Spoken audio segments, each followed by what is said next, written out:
یہ 8 جون 1708 کا واقعہ ہے جب کولمبیا کے ساحل کے نزدیک ہسپانوی بحری جہاز سین جوز پر برٹش بحریہ کے جنگی جہازوں نے حملہ کر دیا۔ اس حملے کے نتیجے میں سین جوز اس رات کے وقت بحیرہ کیریبین میں ڈوب گیا۔ سین جوز اپنا دفاع کرنے میں ناکام رہا۔ اس کے برعکس اس پر 62 توپیں نصب تھیں۔ اس جہاز کے غرق ہونے کے ساتھ اس پر سوار تقریباً 600 افراد اور 20 ارب ڈالر مالیت کا سونا، چاندی اور زیورات بھی ہمیشہ کے لیے سمندر میں غائب ہو گئے۔ صدیوں تک لوگ سین جوز کے ساتھ غرق ہونے والے خزانے کی تلاش میں لگے رہے، لیکن کسی کو کامیابی نہ مل سکی۔ رفتہ رفتہ یہ سمندر کی تہہ میں چھپا ایک راز بن گیا۔ اس جہاز کے غرق ہونے کے 205 سال کے بعد بالآخر سنہ 2015 میں اس جہاز کا بھید اس وقت کھلنا شروع ہوا جب کولمبیا کی حکومت نے یہ اعلان کیا کہ انہوں نے سمندر کی گہرائیوں میں اس جہاز کا ملبہ تلاش کر لیا ہے۔ سین جوز نامی یہ جہاز آج کولمبیا کے پانیوں میں 600 میٹر گہرائی میں موجود ہے۔ تاہم اس پر لدے اربوں ڈالر مالیت کے سونے کے باعث یہ جہاز تنازعات کو جنم دے رہا ہے، کیونکہ اب بہت سے فریق میدان میں ہیں جو اس خزانے کے دعوے دار ہیں۔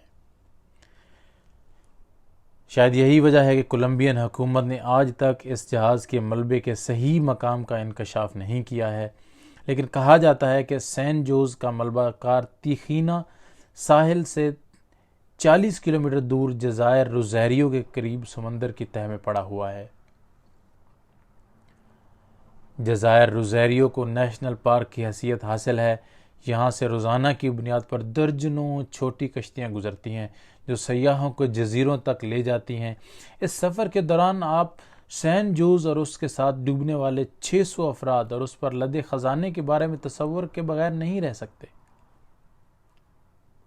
سین جوز کا خزانہ ایک طویل عرصے سے لوگوں کی توجہ کا مرکز رہا ہے۔ سین جوز مئی 1708 کے آخر میں پاناما کی بندرگاہ پورٹ بیلیو سے روانہ ہوا تھا۔ یہ ہسپانوی زیر کنٹرول علاقے پیرو سے نکالے گئے سونے، چاندی اور قیمتی پتھروں سے لدا ہوا تھا۔ اس جہاز پر موجود خزانے کی مالیت آج کے دور میں 20 ارب ڈالر تک بتائی جاتی ہے۔ یہ خزانہ اسپین کے بادشاہ فلپ پنجم کے لیے لے جایا جا رہا تھا تاکہ اس کو اسپین میں جانشینی کے لیے جاری جنگ کے لیے استعمال کیا جا سکے۔ کیوبا کے شہر ہوانا اور پھر اسپین کے طویل سفر پر نکلنے سے پہلے سین جوز کو ضروری مرمت کے لیے کارتاخینا یعنی کولمبیا میں رکنا پڑا۔ جہاز کے کپتان ہوزے فرنانڈیز ڈی سینٹل جانتے تھے کہ جانشینی کے اس جہاز میں شامل برطانیہ کے بحری جہاز کولمبیا کے نزدیک اس کے جہاز پر حملہ آور ہو سکتے ہیں۔ برطانویوں کی جانب حملے کے خطرے کے باوجود کپتان نے جہاز کے ساتھ آگے بڑھنے کا فیصلہ کیا، مگر 8 جون کی شام تک سین جوز پر لدے خزانے کے لیے جنگ شروع ہو چکی تھی۔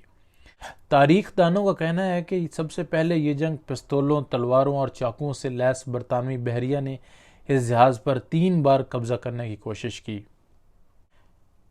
لیکن تاریخ دان لکھتے ہیں کہ ہم نہیں جانتے کہ آخری لمحات میں سین جوز کے ساتھ کیا واقعات پیش آئے۔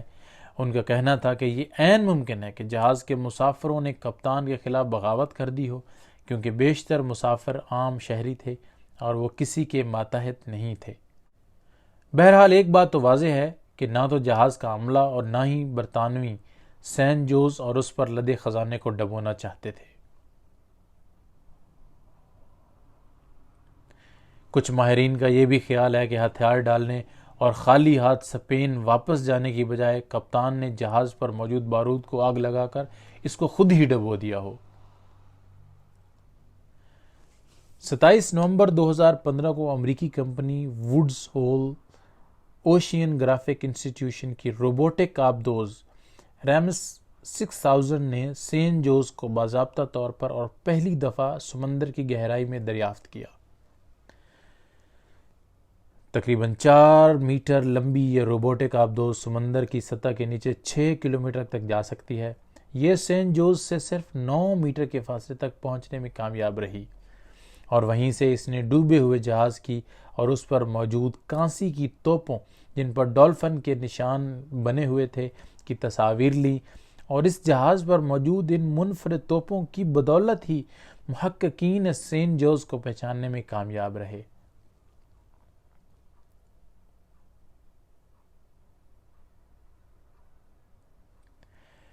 ایک اندازے کے مطابق آج تک کولمبیا کے ساحل پر تقریباً 1000 سے زائد بحری جہاز ڈوبے ہوئے ہیں جو آج بھی دریافت ہونے کے منتظر ہیں۔ سینٹ جوز اگرچہ دریافت تو کولمبیا کے پانیوں میں ہوا ہے، مگر اس بات کی کوئی گارنٹی نہیں کہ یہ کولمبیا میں ہی رہے۔ ایک جانب اسپین اس غرقاب جہاز کے کچھ حصے پر دعویٰ کر رہا ہے، جبکہ دوسری طرف بولیویا کا مقامی قبیلہ کرا ہے جس کی سرزمین سے وہ دولت نکالی گئی تھی جو سینٹ جوز پر لدی ہوئی تھی، اور یہ مقامی قبیلہ بھی اس خزانے میں اپنا حق مانگ رہا ہے۔ مزید یہ کہ سینٹ جوز تقریباً 40 سالوں سے قانونی لڑائیوں میں الجھا ہوا ہے۔ امریکی کمپنی سی سرچ آرماڈا کا کہنا ہے کہ انہیں یہ جہاز 1980 کی دہائی کے اوائل میں ملا تھا، اور وہ بھی اس کے 25% پر دعویٰ کرتی ہے۔ ان کا کہنا ہے کہ اس وقت کہ کولمبیا کی حکومت نے اس کے ساتھ اس بارے میں ایک معاہدہ کیا تھا، اور اس بارے میں کولمبیا کی سپریم کورٹ نے بھی 2007 میں اس کے حق میں فیصلہ دیا تھا۔ تاہم کولمبیا کے سابق صدر جوان مینوئل سانتوس کا کہنا تھا 2015 میں کہ جب جہاز کے ملبے کی دریافت کا اعلان کیا گیا تھا تو امریکی کمپنی سی سرچ آرماڈا کو اس کا کریڈٹ نہیں دیا تھا۔ کولمبیا کی نائب صدر مارٹا لوسیا رامیرز نے جون میں ایک بیان میں کہا تھا کہ سی سرچ آرمیڈا کا سینٹ جوز یا اس کے ملبے پر کوئی حق نہیں ہے، کیونکہ جس جگہ کی نشاندہی انہوں نے کی تھی وہ سینٹ جوز کے اصل مقام سے میل نہیں کھاتی۔ یہ مقدمہ ابھی تک کولمبیا کی سپریم کورٹ میں زیر سماعت ہے۔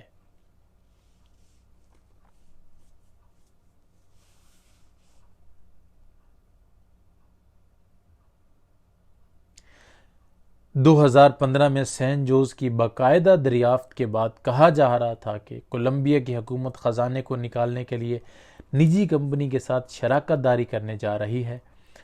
بہت سے ماہرین کو یہ بھی خدشہ تھا کہ ایسا کرنے سے سینٹ جوز کا ملبہ تقسیم ہو سکتا ہے، اور وہ چیزیں جن کی ثقافتی ورثے کے تحت درجہ بندی نہیں ہوئی ہے وہ کسی نجی کمپنی کو جا سکتی ہیں۔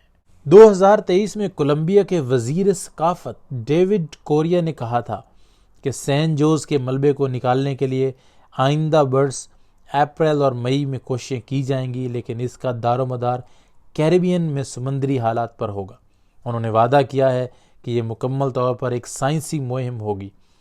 کولمبین صدر گسٹاؤ پیٹرو سے ملاقات کے بعد وزیر ثقافت ڈیوڈ کا کہنا تھا کہ یہ آثار قدیمہ کا ملبہ ہے، کوئی خزانہ نہیں ہے۔ شاید وہ ڈائیورٹ کرنا چاہتے تھے موضوع خزانے کو۔ Patrimonio sumergido, si no el más grande, dicen algunos, en la historia de la humanidad.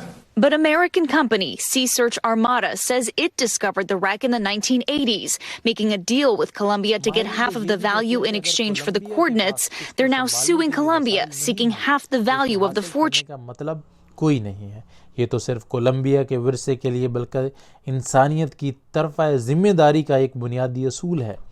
جب تک سینٹ جوز کو نکال نہیں لیا جاتا، کولمبیا کے رہائشیوں اور وہاں آنے والوں کے لیے میوزیم ایک خواب ہے۔